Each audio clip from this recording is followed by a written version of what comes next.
FIFA has announced an NFL style halftime show for the opening match, and the World Cup has turned out to be massive. Mi gente se mueve, mira el ritmo como lo tiene, hago música que entretiene, mi música los tiene fuerte bailando y se va. Let's go! This is the 23rd edition of the World Cup, and it's about to get wild. Host nations. This is the first edition in the tournament history that has 3 countries hosting. Mexico has already hosted twice, 1970 and 1986. USA, on the other hand, also hosted in 1994, which still remains the most attended World Cup in history. In 1986, Canada submitted a bid to host the World Cup but couldn't succeed after Colombia pulled out, so this makes their first appearance. And we have all 3 based in North America. The expansion. Ever since the start of this tournament, from 1930 up to the previous edition, which is 2022, had only featured 13 to 32 countries. I'll display them on the screen so you can pause and check it out. The 32 team format left many strong footballing nations on the outside, particularly in Africa, Asia, and CONCACAF. When Gianni Infantino took office in 2016, he pushed it aggressively and got unanimous approval from the FIFA Council in 2017. FIFA projected over $1 billion in extra revenue from the expanded tournament. More matches means more broadcast deals, sponsorships, and ticket sales. Football had expanded massively as a global sport, and FIFA felt the old format no longer reflected that. More nations playing at the highest level was seen as a way to grow the game further in emerging markets. The new round of 32. The new round of 32, which is essentially the old tournament's entire starting field. The structure was designed deliberately to benefit the least represented regions, Asia and Africa, which has led to the first-time qualifiers like Curaçao, Cape Verde, Jordan, and Uzbekistan. Tech and innovations. FIFA's Director of Innovation, Johannes Horst Muller, who has been with FIFA since 2008, has brought on board 6 new advancements.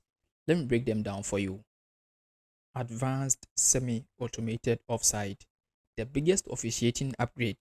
Unlike 2022, where offside alerts went to the VAR team first, clear offsides are now sent directly to the assistant referee on the pitch, allowing them to flag instantly rather than waiting. 3D player avatars.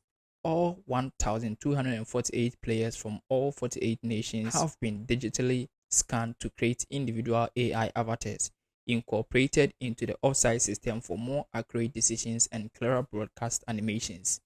The connected ball. Adidas Trionder. The official ball contains a sensor chip weighing around 14 grams that captures movement data 500 times per second, recording acceleration, spin, trajectory, and precise movement of contacts, transmitting in real time to the VAR center. Referee body cameras. Body cameras were first drilled at the 2025 Club World Cup and fed a first-person referee perspective to the stadium screens and broadcast, improving transparency. Ball out of play technology.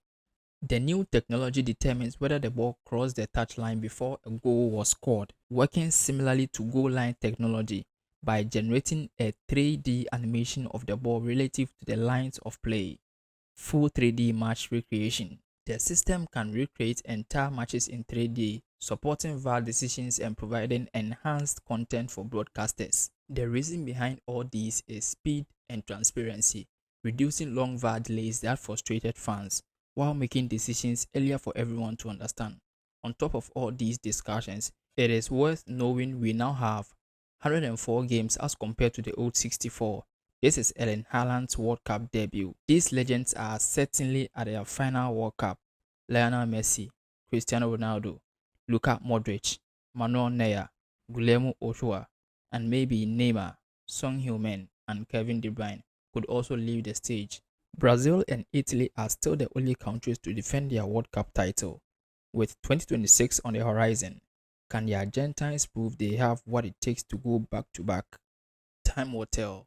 I highly appreciate everyone who made it this far. I'll see you guys in the next one.